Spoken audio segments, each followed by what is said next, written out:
പെരുന്നാൾ ദിവസം രാവിലെ തന്നെയാണ്. ഇത്തവണ പെരുന്നാൾ നമസ്കാരം 5:45 വാപ്പിച്ചി ഇക്കാക്കയും പള്ളിയിൽ പോകാനുള്ള തിരക്കിലാണ്. ഇത്തവണയാണെങ്കിൽ ഫൈസി ഉമ്മച്ചും ഇല്ലാത്തതുകൊണ്ട് ഒരു സുഖം ഉണ്ടായിരുന്നില്ല. വല്ലാത്ത മിസ്സിംഗ് ആയിരുന്നു. ഫൈസി രാവിലെ തന്നെ വീഡിയോ കോൾ ചെയ്ത് സംസാരിച്ചിരുന്നു. അവർക്ക് പെരുന്നാൾ പിറ്റേ ദിവസമാണല്ലോ. ഇക്കാക്കയും വാപ്പിച്ചി എണീറ്റ പാടെ തന്നെ പഞ്ചൂസും എണീറ്റിരുന്നു.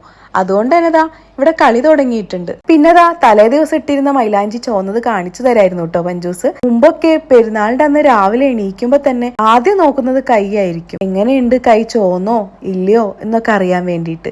അതൊക്കെ ഒരു കാലം. ബ്രേക്ക്ഫാസ്റ്റ് റെഡി ആയിട്ടുണ്ട്. പുട്ടും കടലക്കറിയായിരുന്നു.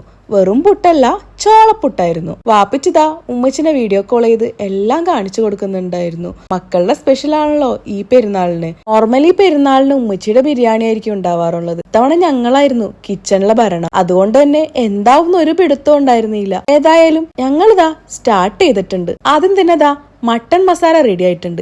ഇനി നമുക്ക് ദം ചെയ്യാം. താത്താടെ സ്പെഷ്യൽ ആയിരുന്നു കേട്ടോ മട്ടൻ ബിരിയാണി.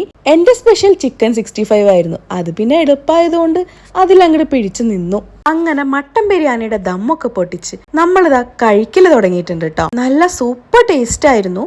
പ്രത്യേകിച്ച് പറയാണെന്നുണ്ടെങ്കിൽ ചിക്കൻ 65 ഒരു രക്ഷ ഉണ്ടായിരുന്നില്ല. അത് പിന്നെ ഞാനല്ലേ ഉണ്ടാക്കിയത്. അങ്ങനെ വരും. വൈകിട്ട് ചായ ഒക്കെ കുടിച്ചിട്ടുണ്ടല്ലോ. നമ്മളൊരു സ്ഥലം വരെ പോയി. അടിപൊളി പ്ലേസ് ആയിരുന്നു കേട്ടോ. അതിന്റെ വിശേഷങ്ങൾ അടുത്ത വീഡിയോയിൽ പറയാവേ.